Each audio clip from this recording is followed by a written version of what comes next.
Hello guys, നമുക്ക് ഇതുപോലത്തെ കുറച്ച് സ്റ്റാമ്പ് ഉണ്ടാക്കിയാലോ. അതിന് വേണ്ടി ആദ്യം ഒരു A4 എടുക്കുക. ഇനി A4ൻ്റെ ഒരു ഭാഗം ഇതുപോലെ മടക്കുക. കട്ട് ചെയ്തെടുത്തതിന് ശേഷം ഈ വീഡിയോ കാണുന്ന പോലെ മടക്കി കൊടുക്കുക. എനിക്കൊരു A4ന് 4 സ്റ്റാമ്പ് കിട്ടുന്ന രൂപത്തിലാണ് 4 ഇതാണ് ഉണ്ടായിരുന്നത്. ഞാൻ ഇങ്ങനത്തെ 3 ഉണ്ടാക്കി കൊടുത്തിട്ടുണ്ട്. അപ്പോൾ 12 സ്റ്റാമ്പേക്കാർ എല്ലാത്തിലും 4 സ്റ്റാമ്പ് വെച്ച് വരികയാണ്. ഇനി എല്ലാത്തിൻ്റെയും തല അത് മടക്കി ചെയ്തതിന് ശേഷം എല്ലാത്തിൻ്റെയും തല ഇങ്ങനെ വെട്ടി കൊടുക്കുക. ഇനി ഇങ്ങനെ നിർത്തിയതിന് ശേഷം ഒന്നിൻ്റെ മുകളിൽ ഒന്ന് ഇങ്ങനെ ഒട്ടിച്ച് കൊടുക്കുക. ഒരു സ്റ്റാമ്പ് 1-2 സ്റ്റാമ്പ് പോവും, കാരണം ഒന്നിൻ്റെ മുകളിലാണ് ഈ ഒരു സ്റ്റാമ്പ് ഒട്ടിച്ചേക്കുക. ഇനി ഇതിൻ്റെ മുകളിൽ എന്തെങ്കിലുമൊക്കെ ചിത്രം വരച്ച് കൊടുക്കുക, പോവും. അങ്ങനെ സ്ട്രോബെറി കുറച്ചൊക്കെ ഞാൻ വരച്ച് കൊടുത്തിട്ടുണ്ട്. കട്ടുള്ള പേപ്പർ എടുക്കുക, ഇങ്ങനെ റോളാക്കിയതിന് ശേഷം സെലോ ടേപ്പ് വെച്ചിട്ട് ഒട്ടിച്ച് കൊടുക്കുക.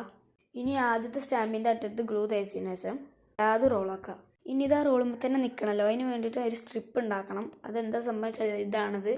സ്ട്രിപ്പ് റോളുമ്പോൾ അങ്ങനെ ഒട്ടിച്ച് കൊടുക്കാൻ പാടില്ല, റൗണ്ട് പോലെ ചെയ്ത് കൊടുത്താൽ മതി. അപ്പോൾ ഇത്രയുള്ള സ്റ്റാമ്പ് ഉണ്ടാക്കാൻ ഇഷ്ടപ്പെട്ടാൽ സബ്സ്ക്രൈബ് ചെയ്യുക.